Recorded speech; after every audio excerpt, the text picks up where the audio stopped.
Hello and welcome to another episode of Nerding Out with Nic Bodiford. My name is Nic Bodiford. The date is September 16th. I am joined by another nerdballer, Clark Barnes, and a special guest from the Football Guys, Mr. Matt Waldman. Matt, how are you?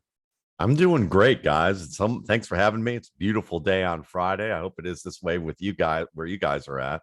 Yeah, it looks like everybody's nodding. So we're all in agreement that we've had some nice weather. So that's awesome. So good day to get to chop it up, right? Yeah. Clark, how are you? Doing great. Yeah, we had a little rain this morning, which washed out all of the fire smoke. So that's been fantastic.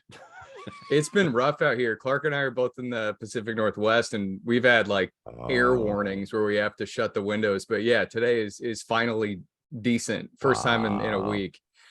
Yeah. Well, but fingers crossed. Thank you. We are here to talk football. And I think for the listeners, this will be a very cool episode. As you guys know, I tend to come at this from more of a numbers perspective. Matt is probably my favorite film guru, and Clark has been reading him for years and is the guy who turned me on to Matt's work.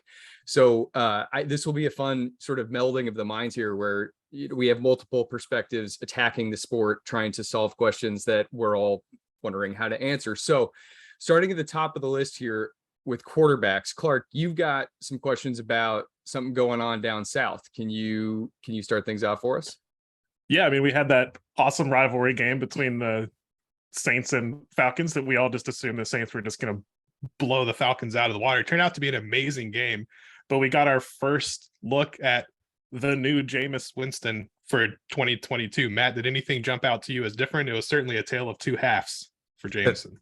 It certainly was. And part of it was, I think, was the adjustment that he and Michael Thomas had to make together, especially against man-to-man coverage, because when you're facing man coverage, you really have to be in sync about where you want to place the ball to your receiver. And there's usually a lot of discussion about that, but discussion's fine. Execution's another matter. And Michael Thomas, you could tell, was a little slow off of his releases in terms of, not slow, but kind of uncoordinated would even be the word. He was kind of out of sync with himself, trying to attack the defender a little early in the half.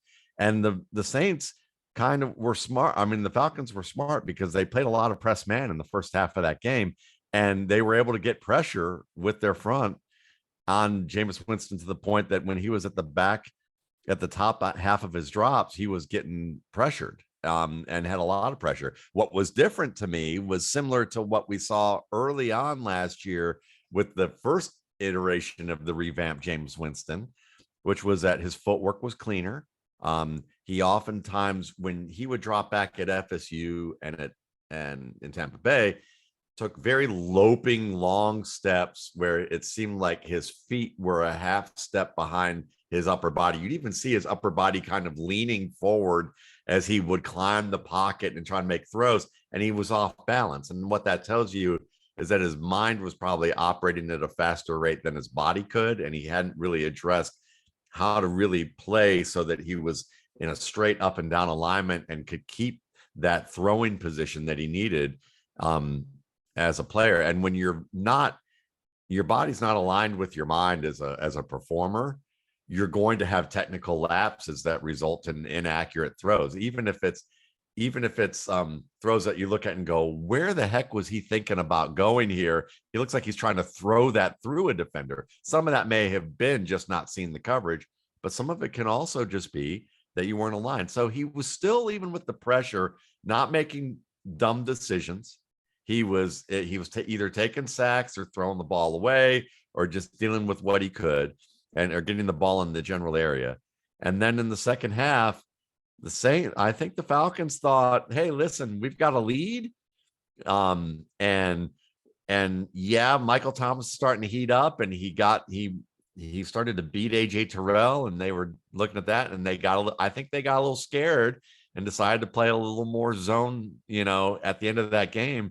And Atlanta just got picked apart by Winston because, you don't want to run zone with Michael Thomas. That's worse than running man with him. But they were scared of how that was going to work out, and they picked him apart, and they were able to get, Landry into the act and Olave into the act at times.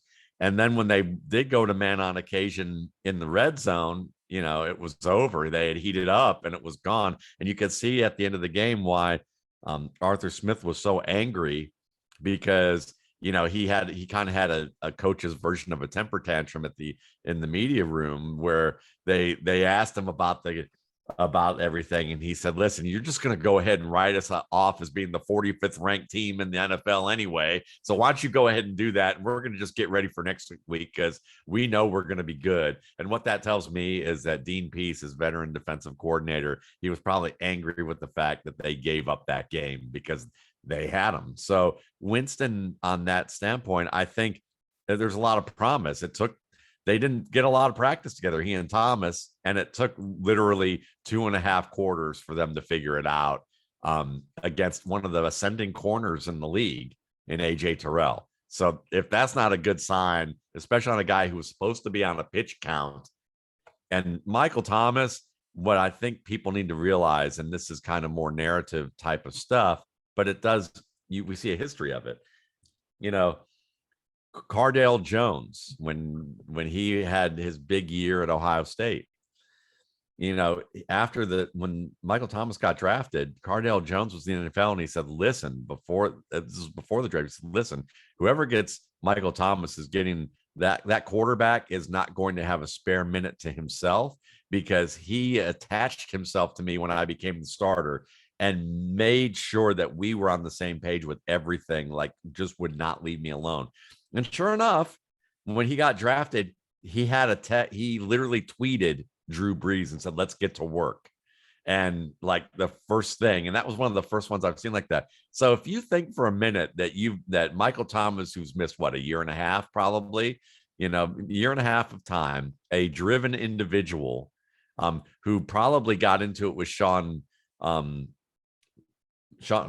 I'm trying to remember, Sean, the form, Peyton. I was going to say McBain. I know that's not, that's the Rams, but Sean Payton, they probably got into it over his injury, because they were probably like, when are you coming back? We need you to play. And he's like, I'm hurt. I'm not hurt. I'm injured. I'm actually injured. And he's probably one of those guys that's like, if it isn't right, I'm not going to sit there and dog it and be halfway good just to be a decoy on the offense for all year. And I think that he's a very demanding person, probably in terms of himself and his coworkers. And when you think for a minute that he thought they had a chance to win, that he was going to leave the field on a pitch count, I think what we saw was kind of like that Tom Brady type of attitude in a wide receiver, and Michael Thomas, like, he just refuses. He worked this hard to get here. He was gonna compete at that point. And so to me, that was super encouraging. Before we move to the next question here, one thing I did notice on the other side of the ball with the Falcons was Marcus Mariota he rushed, I think, 12 times, and that is about 8.5 higher than his average per game in Tennessee. Did you notice is he evolving as a quarterback? Like, what do you think that was caused by? I think what it's caused by is the opposite, to be honest. I think it's that because, and I like listening to certain color commentators. Okay.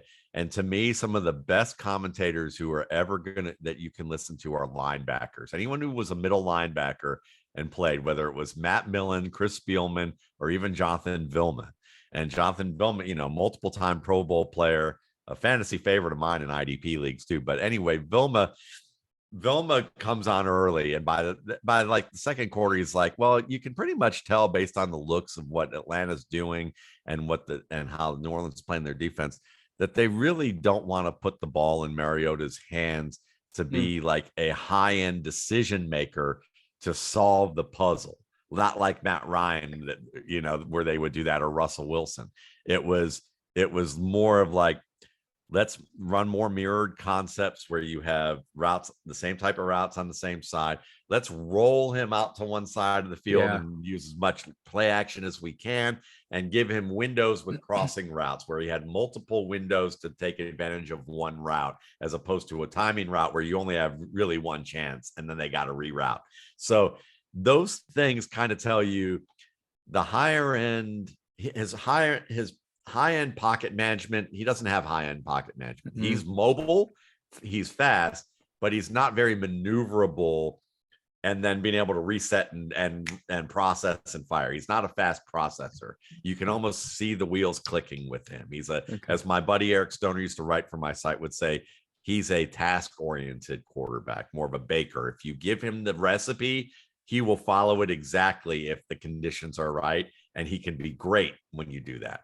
But the recipes have to be like, they can't be like French baking. They've got to be like your grandma's baking, you know, that, and not like your sophisticated grandma's cooking, but like simple stuff that the little kids like, you know. That's where Mariota is and in the pros that can work, you know. In college, he was a great college player, but that's why he never quite got to that second starter contract. And now is more of a journeyman starter. And they're hoping that Desmond Ridder can emerge at some point. And I think what they're looking at is, we know this. We've got a good run game, especially on the perimeter with Cordero Patterson. Let's play action. Let's use scheme plays. Let's set things up where the scheme play has one basic outcome. And if it doesn't work, just run. Just run. We know he can do that. And if we run him into the ground, who cares? We know who we've invested in. And if that guy doesn't work out either, we'll invest again, because we know he's basically a bridge to somebody else. So I just think it's more like, listen, man, go ahead and run. And I know they told you not to do that in Tennessee before we got rid of you when we came in, but you know, that's message for, we don't see you as the franchise. If you got to run to get the first down, do it, because we don't care as much about you not getting hurt, because we don't see you as the long-term answer. Yeah, and that all tracks. He I think he carried the ball like 3 or 4 times in one drive in the second preseason game, and it was like, oh, okay, this looks like they might be doing something different than Arthur Smith had previously. But moving on to the AFC West. And I'm just going to toss this to you, and because I just want to hear kind of where your mind is at on this. What do you expect from the Denver passing game moving forward? And be that Wilson, any player. I have some thoughts, but I'm curious to hear what you took away from last Monday. Well, I think more than anything, my takeaways are still more about what I expected preseason, and this game had some moments of anomalies that I wouldn't worry about because it was week 1, but you know, Jerry Jeudy, I think you're going to see more where they're going to be able to access him for bigger plays, more in a Doug Baldwin type of role where you can get big plays out of him. He's always been a good contested catch receiver. He's been someone that could work up the seam and show good concentration, but he didn't have the quarterback of that caliber to really target him. And so I think you're going to see him accessed more on deeper routes. I still expect Cortland Sutton to be a wide receiver 1 in fantasy football. I think he'll be a top 12 to top 14 option, probably higher than that, I think, when it's all over with. I know there was much ado about Albert O in terms of his, you know, that he played into the fourth quarter of a game. And some of that is listen, he had the scouting book on him was very talented, heck of a blocker, very good receiver. And then of course you could see the speed at the combine, but you know, there was questions about effort. Did he really want to be a football player? Did he really want these types of things? And I think people are probably reaching back to that to wonder if there was a message being sent. And it's very possible there was, I don't know, but I do know this, there's a reason why they got rid of Noah Fant. And it was basically because Noah Fant was a super athletic talent who needed plays schemed to him. He wasn't he had the physical talents to be a Travis Kelce in the sense that you could match him up against a lot of players and have the athletic advantage, but he didn't have the conceptual and technical acumen to put everything together and play error-free football in those scenarios. What he needed was RPOs and screen passes and throwbacks and you know, quick hitters up the seam off play action where it wasn't who he was matched up against. It was what the offense was doing to match him up into space. And I think that they looked at Okwuegbunam and they thought he can match up one-on-one. He's a good blocker. We use him more as a blocker right now, even though Fant's not bad as a blocker by any respect. And he's also so pretty expensive, relative to what we got Alberto for. And so I just look at that. Dolchich isn't going to be ready yet. I mean, he's an athletic player, but he's not the blocker Alberto is. And Russell Wilson plays well with tight ends up the seam. The problem is that all the tight ends that he had in Seattle were all the basketball player types who didn't block well. And then they had coaching staffs who wanted to use him as a blocker, right? Yeah. So it led to these kind of soap operas with the media and fans observing the obvious and wondering what's going on. And they want to tell you it's complicated, and maybe it was, but they maybe overcomplicated it. So I think Okwuegbunam is going to be I still think he has a shot to be a low end fantasy tight end one from the standpoint of red zone opportunities, big plays up the seam off play action. And these are things that we'll start to see as the offense unfolds a little bit more. So I look for Russell Wilson to be a 4,000, 4,500 yard player, in being the 30 to 35 touchdown range. I think Cortland Sutton can get somewhere between 1,200 yards and 12 touchdowns. I think Judy can be somewhere between 900 and 1,100 yards and, 7 to 8 touchdowns, something like that. So I expect good things. And especially as we start to see them face more of their AFC West opponents, even though it was more of a defensive battle than people expected in the first half of the game last night with the Chargers and Chiefs. I mean, they still scored almost 50 points among them. So, I think that's going to be how it is in the AFC West. Okay.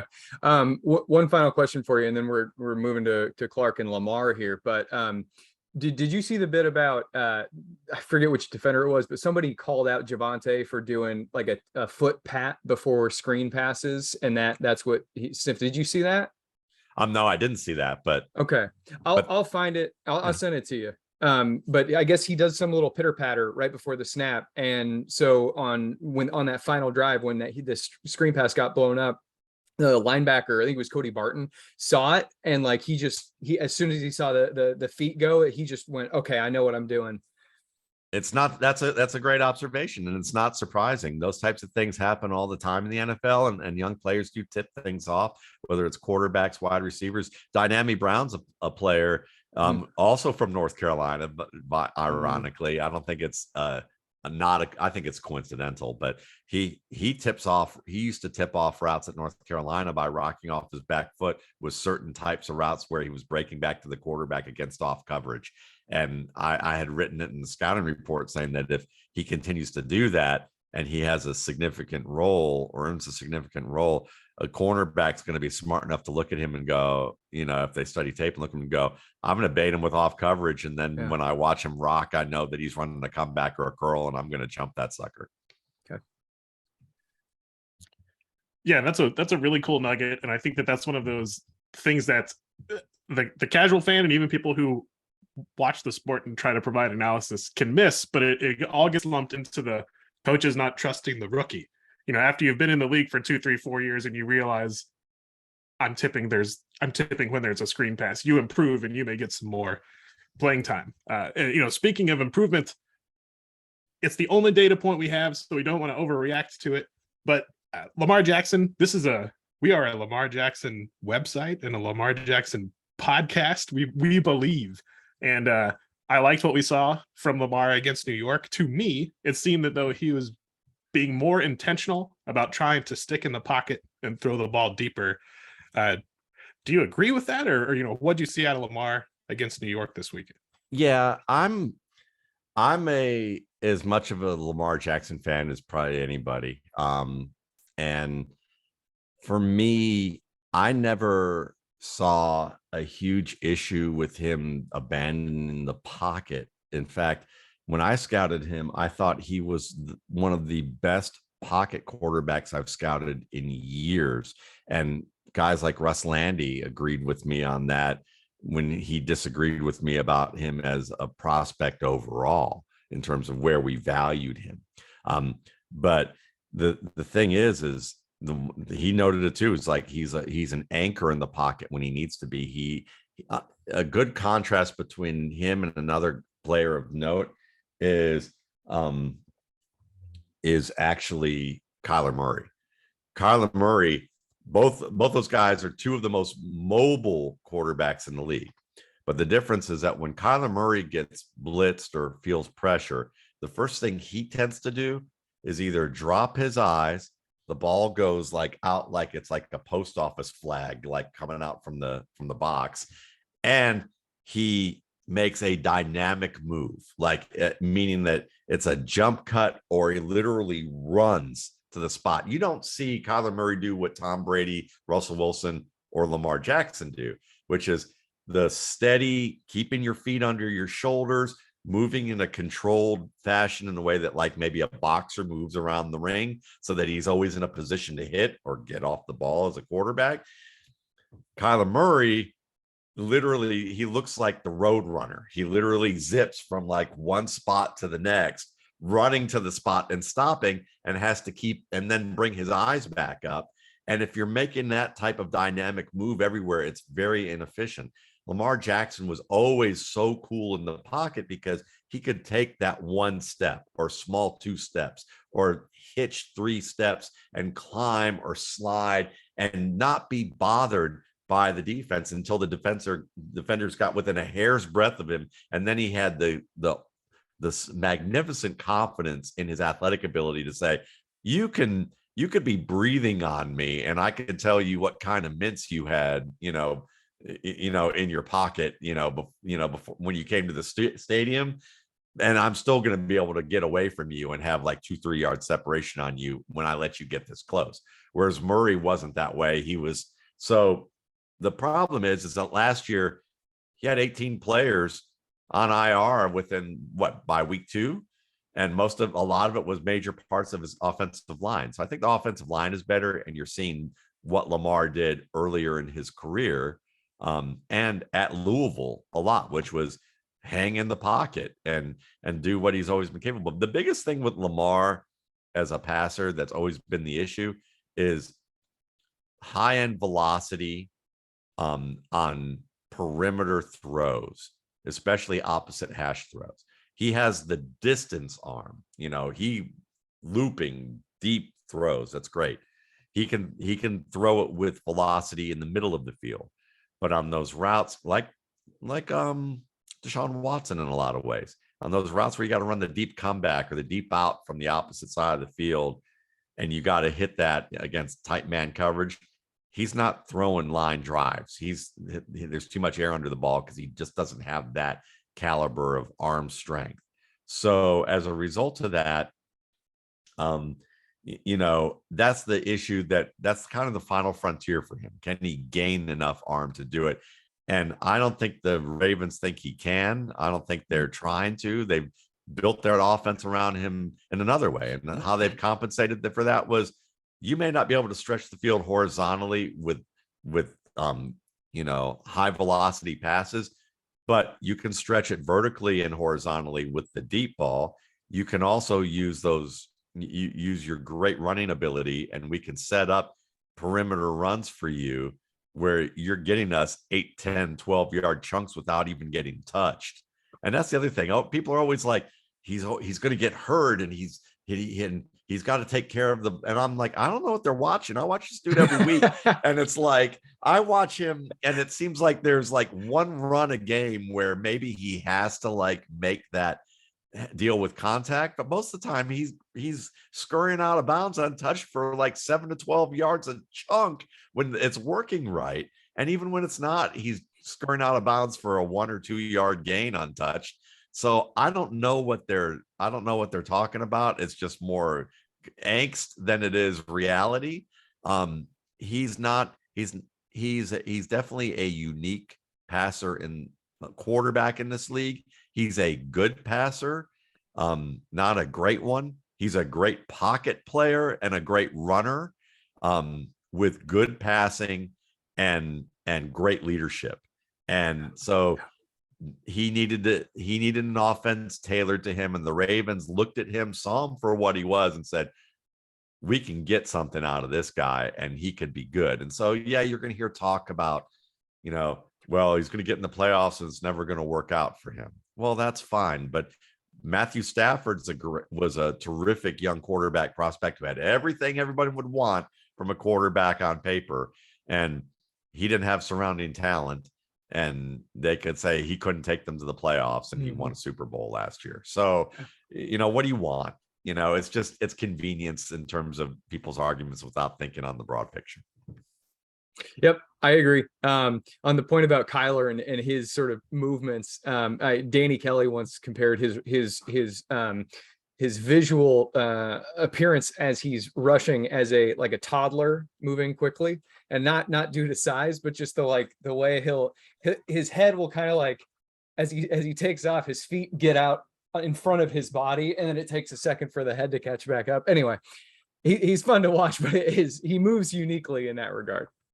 Yeah, without a doubt. Going back down to the Southlands here, to Atlanta, Drake London, I had him written off in week 1. I thought that the perimeter matchup was going to be really tough for him against Marshawn Lattimore. What do you think Drake London's fantasy ceiling is in 2022? I think his fantasy ceiling is probably more of a bye-week flex play who will give you occasional wide receiver 1 or wide receiver 2 production, but probably will have weeks where he's a non-factor, not because he's not good, but because Marcus Mariota and whoever and what's being focused on with them, wherever they're going to focus. And if they try, I think London's good enough to overcome one defender trying to take him away.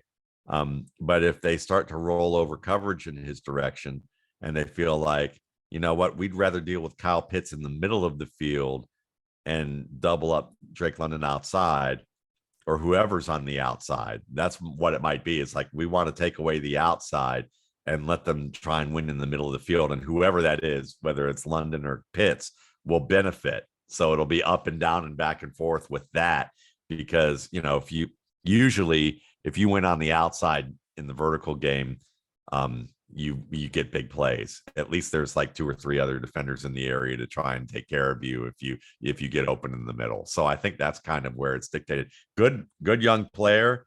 I think I never really worried about him being able to separate. I don't think he's Mike Evans separation type of skill, but I think he's somewhere between Mike Evans and Michael Pittman in terms of the separation skills that he will have. The issue is, will his quarterback make the best reads? Will he be able to manage in the pocket if it's not his first read and if it's not a scheme play? Because the best players win on scheme plays and matchup plays one-on-one. And London has the potential to do that, but his quarterback doesn't have the potential to exploit that as consistently as the top guys. Okay. Yeah, something that was fun just to watch was Kyle Pitts and Drake London lining up out wide on the same side of the field. And today's NFL, wide receivers are getting smaller and faster, and that's cool, and it's awesome to watch. But it was fun to see those 2 big trees standing out there. So if you're a Falcons fan, it may be a couple of years until that really starts to get going, but very promising first week from London. Totally agree. And it reminded me of the Jacksonville Jaguars back in the early 2000s with Matt Jones and Reggie Williams and some of the big tall guys that they had off the bus.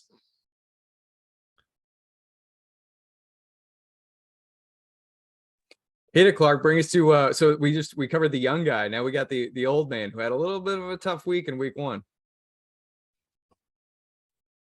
The old man still we got a question here about Travis Kelce falling off a cliff. This one I take personal offense to. I think that we've seen in the first couple of weeks that he is already not kind of that super quick twitch guy. He's just a giant who, if you put a safety on him, he's bigger than the safety. If you put a linebacker on him, he's faster than the linebacker. So I'm confident Kelsey's going to give us a big season. What have you seen so far from him, Matt? Yeah, I'm not so worried about that. Tight end is one of those positions where if you look at Tony Gonzalez, Antonio Gates, Todd Heap later on in his career, Wesley Walls way back when, you could talk about a lot of tight ends in the NFL who have what I call old man game.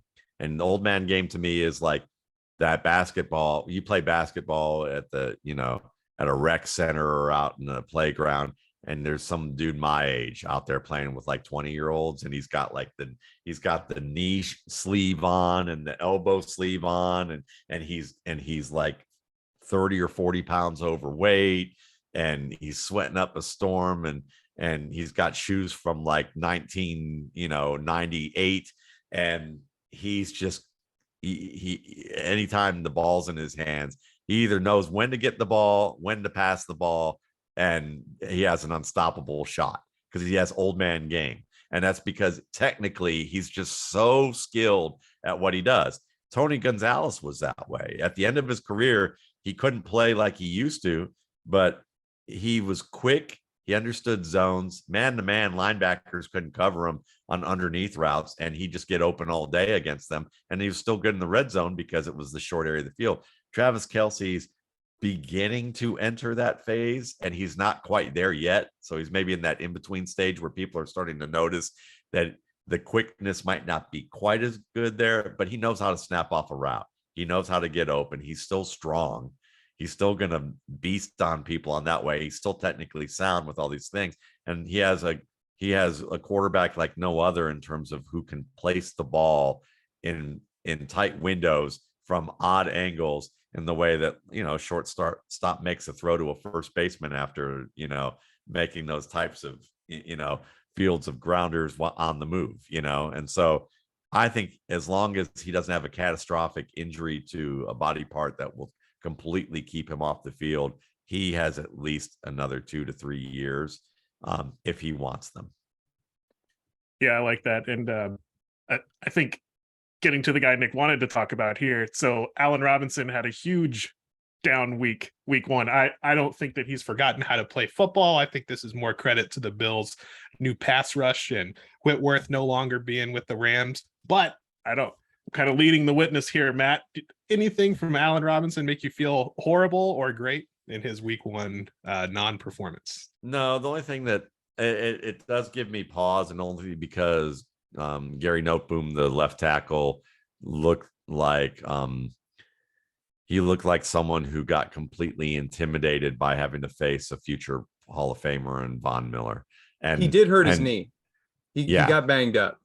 Yeah, and that's a good point, Nick. It's a great point for that because he did, and so now you're facing someone like that. You've got to be cautious already, and it just fell apart for him. And as a result of that, then you have the interior of that line that looked pretty strong with Phillips and some of the young guys that they got there, Oliver and Phillips, and they were getting pushed in the middle of the field. So that whole, when you can rush your front 4 and drop 8.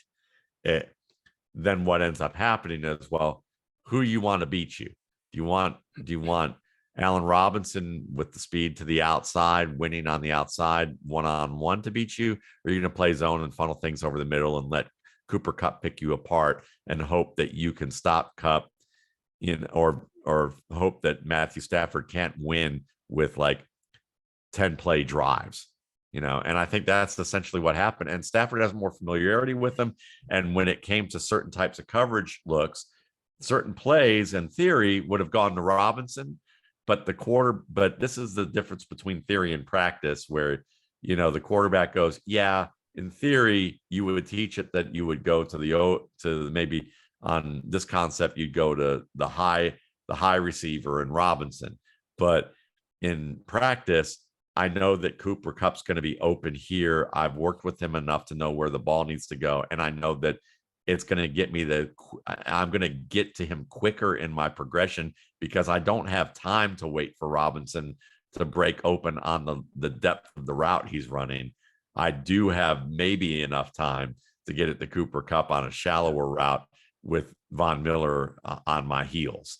And I think that's really what happened there, was like, let me just play it safe and get to the guy knowing that what my line's like. And if anyone would know how much time they have in the pocket being in the NFL after years of playing for the Lions and basically getting destroyed on a regular basis, it would be Matt Stafford. Yeah, I fear their week 2 matchup for Robinson a little bit too, with them facing the Falcons. They one thing I noticed about them was I think they blitzed 5 and 6 defenders at like a top 3 rate last week, and so note boom, he's got the knee injury. He's going to play, but he's banged. He's under 100%. They also lost their center in I think his name's Brian Kelly.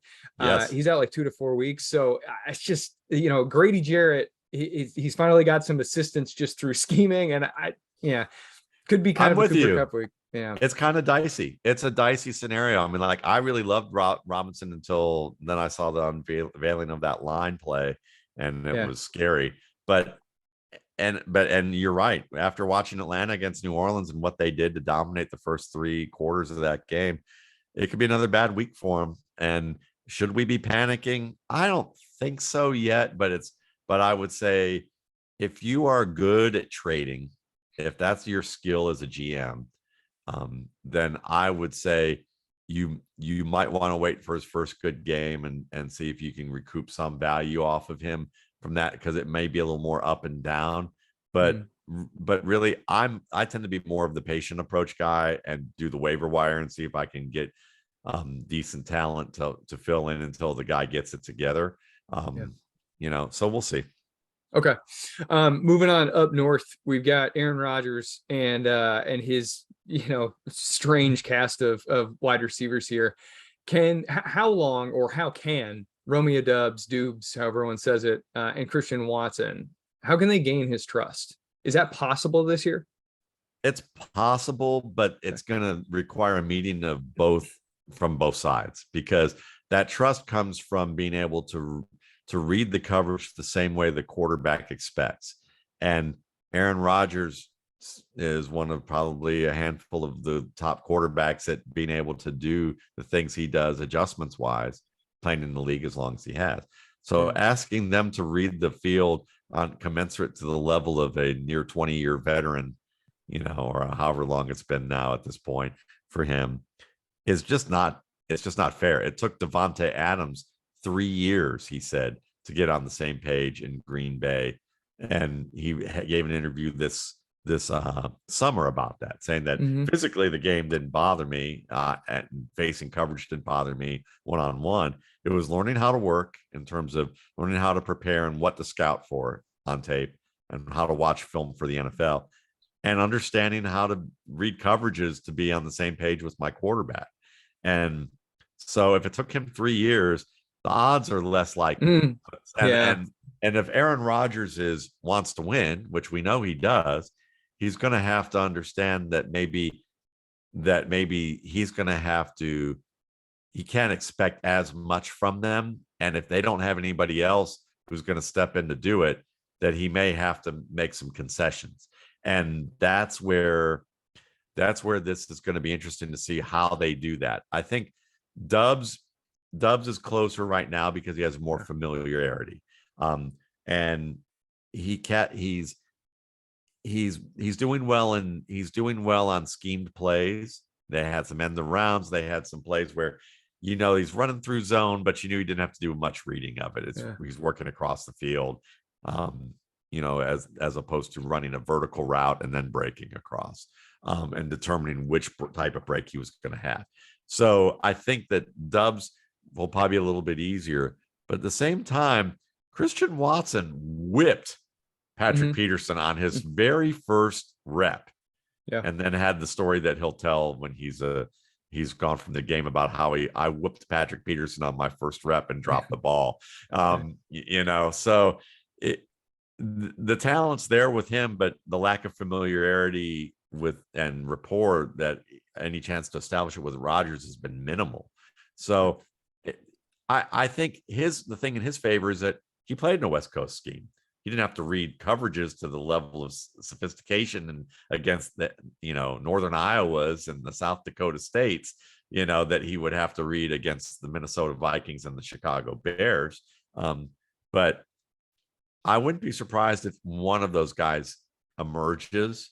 The safe bets on Dubs right now in terms of familiarity. On overall ability, I actually think Watson has the edge on him. But okay, it's it's not one I would be placing bets on this year. Okay. One thing that did stand out to me was Doubs. His targets per out run rate was higher than the rest of the wide receiver core. But I do wonder if Tanyan. I think Tanyan can end up kind of just being the go-to guy, especially in the green zone. Roquan Smith's been, as I understand, a little bit of a disappointment in coverage, and I kind of wonder if they could just, he might have like 30 yards and a touchdown this week, and I wouldn't be surprised by that. I think that's a good assessment, and especially, it may not be a high value in terms of yardage for Tanyan yet, as he's still coming back from the knee. But once they get to those compressed areas of the field, I agree with you. Clark takes to Baltimore.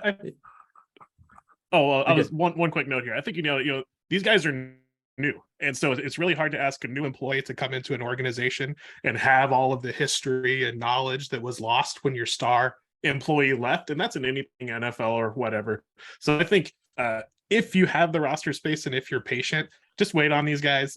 There aren't a whole lot of other options, and that's what got us excited about the passing game. It's like, well, he has to throw it to somebody, so somebody's going to catch the ball, and that's going to be true. But I think that this team is probably going to look a lot different weeks 9 to than what we see weeks 1 to 8. I think that's fair, and a lot different could be also what personnel they lean on, who emerges, whether it's the rookies or somebody else. Because at the end of the day, if the rookies don't do it, there's a kid by the name of Juwan Winfrey, who I think still might be either on the practice squad or on that roster at some point, who played with the Broncos, who is maybe not unbelievably fast, but he's a very skilled route runner. And Aaron Rodgers brought him up a number of times in camp. So if they don't like what the rookies are doing, and Rodgers is like, listen, I don't know what you're asking me to do to try and dumb down things for them. If I see this, how do I make the mental calculus of them of doing a different adjustment than what I would expect? I need someone who can. And I think that's where maybe a Winfrey might come in and be a surprising player if they have to, or they just have to come up with something different, or just grin and bear it. Yeah, I like that. And we'll kind of pivot back to tight end. The preseason darling in Baltimore, Isaiah Likely, looked amazing with I only throw to the tight end Tyler Huntley distributing the ball to him. So super exciting for the dynasty nerds and fantasy nerds in general out there. Didn't have a great game week 1, but did you see anything from him that made you panic or made you feel especially good? Well, I was kind of neutral skeptical of him being involved this year at a high level, because when you look at the passing distribution for the Ravens, it's really 2.5 guys at best, and the idea that Likely would be a major surprise. When I hear players talk as good as they are, even a guy like Mark Andrews, it's like watching the NFL 100 and everyone goes, he's big, he's strong, he's fast, he's got moves. And then occasionally you'll have an elite player talk about some sort of technical or conceptual detail about the player, whereas everyone else is still just impressed, just like fans, over speed, strength, quickness, and movement, and that's all important. But, every rookie coming in the league has some level of that. So Likely had a good camp. I love that. At the end of the day, it's going to take an injury for him to become, I think, a bigger factor, but he still will have bye week value if you can figure out the right matchups for him, because he and Devin Duvernay were similar on snap counts. Yeah, I'm with you. And Duvernay obviously made the most of it, and I was really pleased to see that. But the fact that they used Likely early, that they wanted to use him in certain looks that appear to be like something that they would want to keep going back to the well with, I think they'll be patient with him for another week or two. And if he keeps making mistakes, they might put him on the back burner, and then roll over a little more to the more reliable Duvernay, who's a little bit more proven. But if not, if he shows up, then we might see splits based on what kind of matchups they can get against certain teams. And maybe we'll be able to figure out what that means by week 4 or 5, and then you can give recommendations to people and say, if they play a team that has, difficult, that ends up getting matched up with linebackers who can't cover, Isaiah Likely is going to be a great play this week. If it's a safety that's always the guy rolling over there, then you want Duvernay. Yeah. Okay. That makes sense. I thought that their usage was really interesting. The Ravens didn't have a single wide receiver run more than, I think, like 6 routes out of the slot. It was just Andrews and Likely that were cycling through there. And Likely, I think he matched Duvernay in targets. I think they both had 4. He just didn't catch any, and Duvernay caught all 4 for like 80 yards and a touchdown or 2 touchdowns or whatever. Yeah. Yeah, I mean, do you think can he become a guy that you just kind of comfortably put in your flex and stop thinking about for a little while? I'm hoping so, but Okay. I'm still cautious about it. I've recommended him at Football Guys. I do a piece called the replacements, where it's usually like guys who, if there's a late injury or you didn't get who you wanted on your waiver wire, and there's some first come first serve options, and we're turning lemons into lemonade. That's kind of what I try and do on that, is to try and work some magic to help you find potential to turn lemons into lemonade. And he's a good example of someone that can give you lemonade if the Ravens want to use him as such. And the problem is how often are they going to go downfield with him? When they did, you saw he looked good doing it. Tight coverage, won the ball. That's great. But at the same time, they did have what looks like some plays set up where they could have handed him the ball on a fly sweep. He's a good runner after the catch. He's a former running back entering Texas, and out of high school, he was a pretty good prospect at running back, and Texas recruited him and then converted him to wide receiver. And they used him in the backfield a lot, even as a senior at Texas. And he showed patience. He showed good decision-making. He's a good finisher. He's just not a big dude, he's more of a scat back. But if they use him more and start using him routinely that way, I always thought if I had the ear of the Raven staff and they actually thought I had worthwhile information for them to listen to me, I would say, why aren't you using him like Danny Woodhead? Because he could be a Danny Woodhead type of role player for you, who you would start in the backfield, move him to the slot, try to draw the matchups and do different things with him, where you could get your defense to declare, and you would have a lot more multiple types of looks that you could run out of with your offense, with Duvernay as one of the catalysts for that. But they don't do that. They just hint at it and tease me like for the past few years. So this was a huge light bulb moment for me. One of my guys in the fantasy industry, Jax Falcone, Dino Game Theory, his podcast last Friday, he was talking about how he had his profile on Duvernay in terms of like what his ceiling could be. He comped him to an 80% Devo Samuel, and I didn't realize that he had a running back background coming into college, and so this is all making sense now. Okay, yeah, I can see it. That's nice. Yeah. Cool. All right. So Clark, let's try to do some little clickbait here and talk about the infamous, famous, however we want to call it, Kansas City Chiefs backfield. What are you thinking about? Yeah, we've got. I think we clearly have a 3-back split. We now have 2 data points from Kansas City where Clyde Edwards-Helaire is the lead back nominally. Yeah, he was outsnapped by McKinnon last night, I believe, by just a couple of snaps. But all 3 guys look good. Since I am a yearly subscriber and reader of the Matt Waldman rookie scouting portfolio, probably the best single piece of fantasy advice in the business, I knew a little bit about Isaiah Pacheco and ended up with him everywhere as my 4th and 5th round pick until he started popping off in the preseason. So what have you seen from Pacheco so far? And, should we continue being excited for him as a player, and then maybe can he creep into fantasy relevance this year? I think we can be very cautiously optimistic, and that's kind of where I was.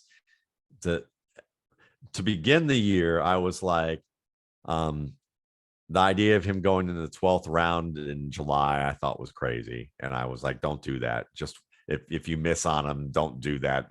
He's like after round 16, 17, 18, go for that. That's okay. You're taking shots there, but rounds 12 to 15, you're getting a little too excited here.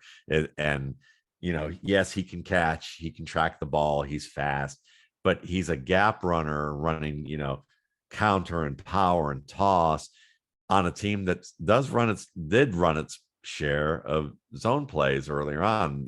Clyde Edwards-Helaire is a zone runner at his best.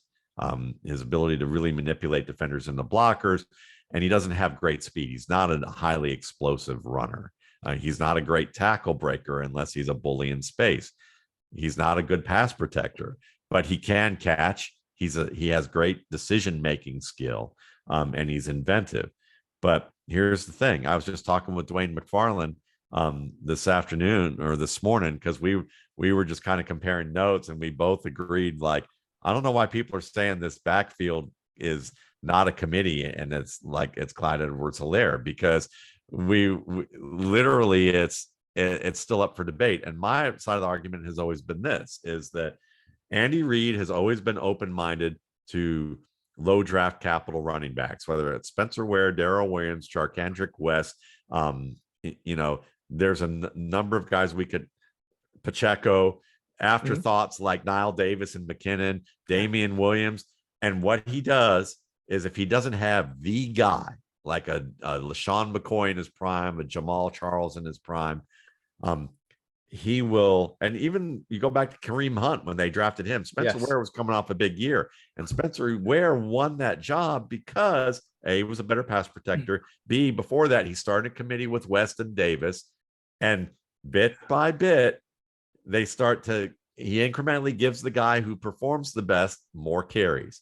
And then if they start to backslide, it goes back to the committee. But if the guy starts to prove that he can do everything over a number of weeks, 4 to 6 weeks, suddenly that guy becomes the 15 touch player, the guy who gets the highest snap market share of the workload. And that's something that is potentially there with this team, because you see what Edwards lacks, McKinnon has: speed, pass protection, catching the football. It overlaps a little bit, but what McKinnon lacks is high-end decision-making with zone runs, unbelievably efficient footwork. He was an option quarterback at Georgia Southern who converted, a heck of an athlete. And he's a good running back for the NFL. It's not a great starter, or a good starter. He's a good contributor. Isaiah Pacheco is the best blend of both those players. He's just the least refined and least acclimated to the league. So pass protection's a question, whether he can be on the same page with routes with his quarterback, whether they can count on him when things go awry and he's not going to, lose his head and make a big unforced error. They're still feeling that out with him. But what's telling about Pacheco is that, well, one is what's telling about the league. The league's now that the defenses are now all these like shrimp linebackers who were safeties, because now they're playing nickel a ton, and then they move the linebacker up. And they're playing dime and drop 8 and cover 2 and with nickel.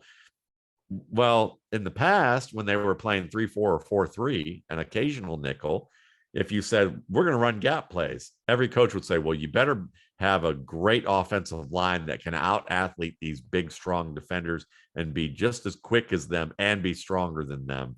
And that's not just going to happen in the NFL. Very few teams have a collection of offensive line talent to run gap plays on a frequent basis, and defenses know it's coming. This year, it was like everyone's running gap plays, because now the Browns, the Falcons saw the Chiefs do it in the preseason, and they were running them to Pacheco at the end of the preseason. And I was thinking, that means they're accommodating to him a little bit because they know what he does and can do well. Maybe they're accommodating him a little bit. I don't know. We'll see, but that's a sign that might happen. And so I started to creep up from my excitement started to creep from, if you can get him in the 15th round, that's fine, to well, if you took him inside the 15th round and you got him, you might as well hold on to him, because even if he got the closeout carries in a blowout, he got closeout carries that matters. When you let someone play in the fourth quarter, whether it's a close game or not, unless it's like a massive blowout, which I don't think it was at that point, they're still giving him a chance. Yeah, what were you going to say? What was the score at that point? I think it was 20. It was mid-20s to 7, but then their opponent, who I'm totally blanking on, did score once or twice, and they kept Arizona. giving the ball to Pacheco, as I recall. Thank you. Yeah, Arizona. Yeah. Well, what's promising to me is you talk about his incremental inclusion. We saw last night Derwin James blitzing off the edge and Pacheco standing up and freezing him. Gave Mahomes an entire beat to get the pass off, and that's a lot of backs can't block Derwin James. So that was another, I'm looking at this through rose-colored glasses, obviously, but that was another no, that's a big, yes, it's a great point. I haven't watched the game yet. So I didn't get a chance to see it yet. So that's great news, because if you can handle Derwin James on a blitz and handle it that well, and he continues to get touches, that should tell you that don't be surprised if next week, as long as there weren't any assignment mistakes, if he gets a few more at the expense, of both the backs ahead of him. And then if he does well there, don't be surprised if suddenly Clyde Edwards-Helaire isn't the first guy out on the field on a regular basis, or Jerick McKinnon isn't the guy they put in immediately in certain situations. Now, Matt, we're running close up to time here. Do you have 15, 20 minutes more? I've got another 15.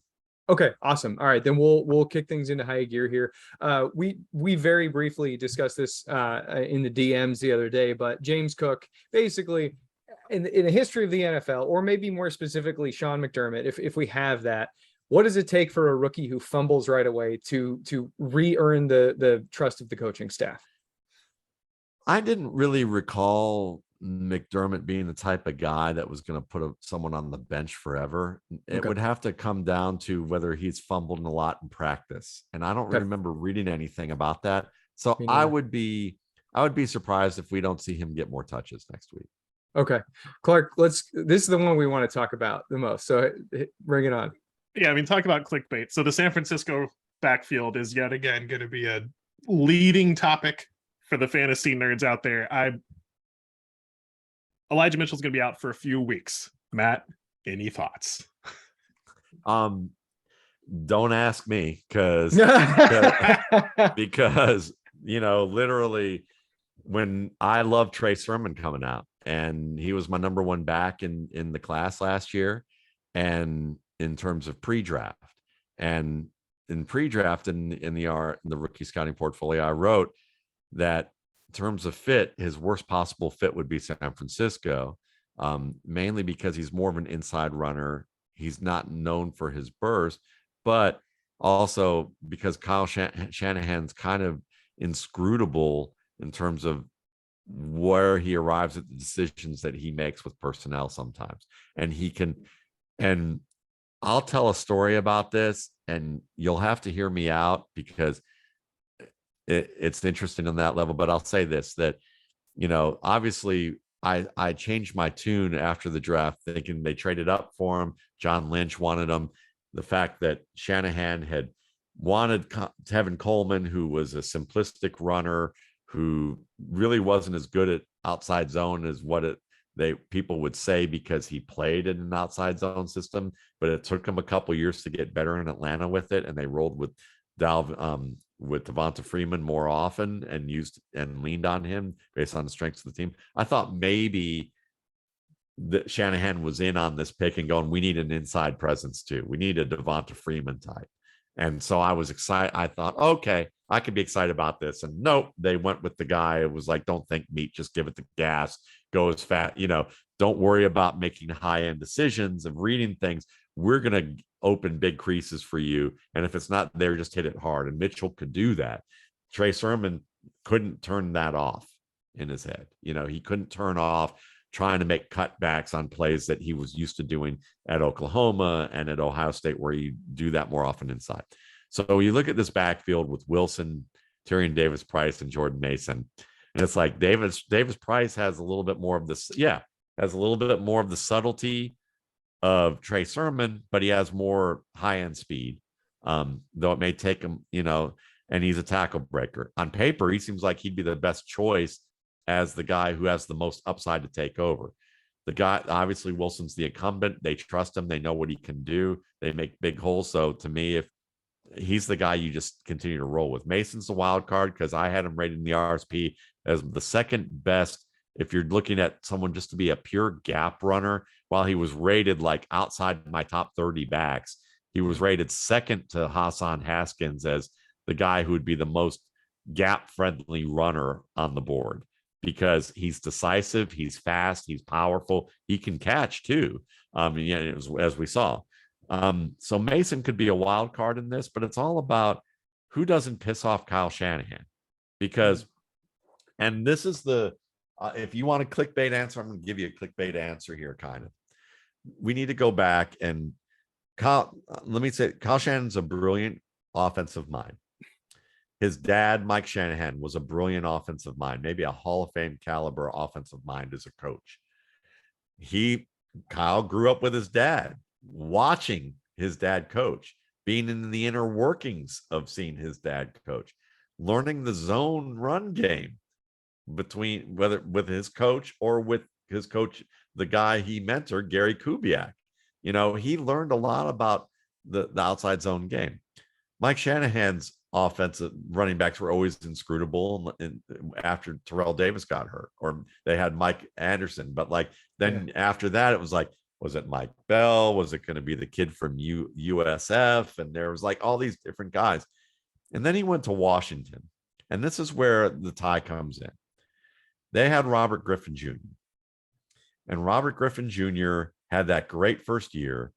By no means was he like the next Andrew Luck in terms of pocket play at that point. But Mike Shanahan, after he got fired by Washington, went on a radio show and explained that Robert Griffin, this is how he couched it too. It was, I'm going to imitate him as best as I can. He's like, I don't blame Robert Griffin for this. He was a young quarterback, but it was clear to me that after his first season where he had that successful year production wise, that Daniel Snyder was filling his head with ideas of what he should do to come approach me.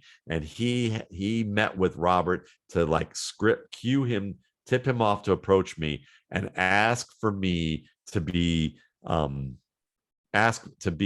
developed like a pocket quarterback, and that he wanted to be developed like a pocket quarterback, and that he wanted input on plays. And I don't blame Robert for this, but it's just unheard of for a young quarterback to actually ask for input on plays. That's just almost unheard of. I don't think that's on Robert, though. He's a good kid. It had probably more to do with the fact that Daniel wanted this. That's what he said. So I asked a scout that I know who's been, and a guy who's out of the league now, but he was a scout for 4 different teams.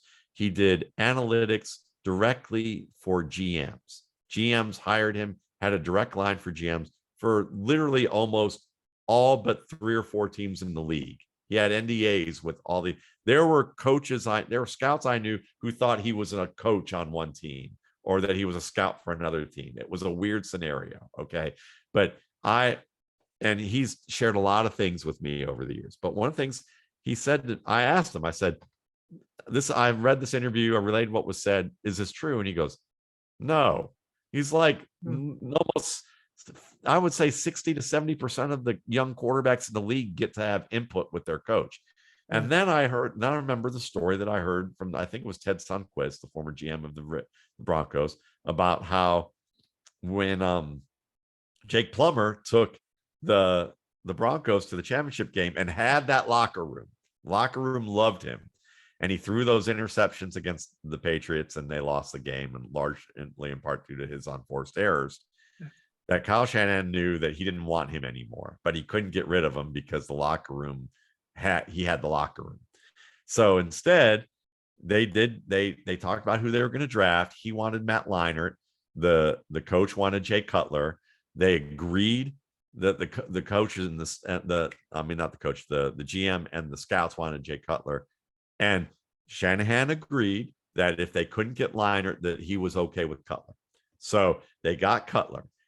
And what I was told by two sources was that Shanahan took out the most successful play that Jake Plummer had as a Pro Bowl player from the playbook that next year.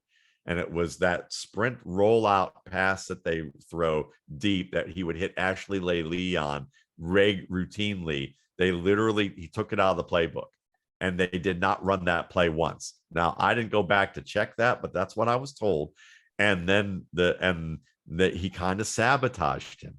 Now you go back to the Washington, and you watch Robert Griffin. And I wrote a piece a long time ago during that year, that second year with Griffin, that called it the degradation of a young stud, because what I was watching was that they ran a lot of max protect, and only ran 3 receivers against like teams dropping a ton of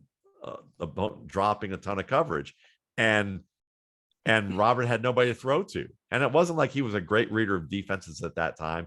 He was more Mariota like than he was, Russell Wilson or Andrew Luck like at that point in his career. But he wanted to learn, and he's a smart young man, and obviously was a worker.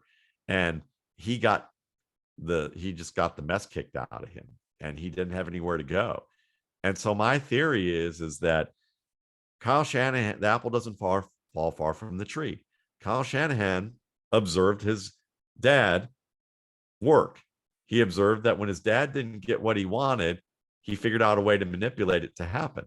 Just like in any workplace, you find people who are deemed good managers or good leaders, but when they don't get what they want because their leader doesn't want it, they manipulate the situation or sabotage somebody else that they're threatened by, or participate in all sorts of weird workplace politics or traps to stay in the position that they have.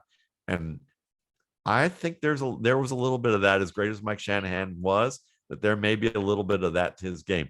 Again, I'm just a guy who studies film. I'm not a guy who's in on these things, so it may be totally off base. And but Shanahan, when you think about John Lynch and the scouts like Trey Sermon, John Lynch and the scouts like Dante Pettis, John Lynch and the scouts wanted some, Brandon Ayuk, and all those players had time in the doghouse. Kyle, and even George Kittle had some time in the doghouse in second year. And part of that too is it's not so much about being manipulative, but it's this final element that is just understandable. Quarterback coaches tell me, like Will Hewlett, who is works with the QB collective with Shanahan and McVay, and is known, nationwide as one of the top quarterback coaches for like high school, college, and pro guys to work with on their footwork. He usually is known for working with late round prospects to get them drafted. Okay. Like a Brock Purdy, as an example, Yeah. And actually he asked me to do some scouting reports along with QB school to do so he could kind of have some preparation for that. So when I asked him about West Coast offense coaches and them being system guys, I said, are they prone to being system guys?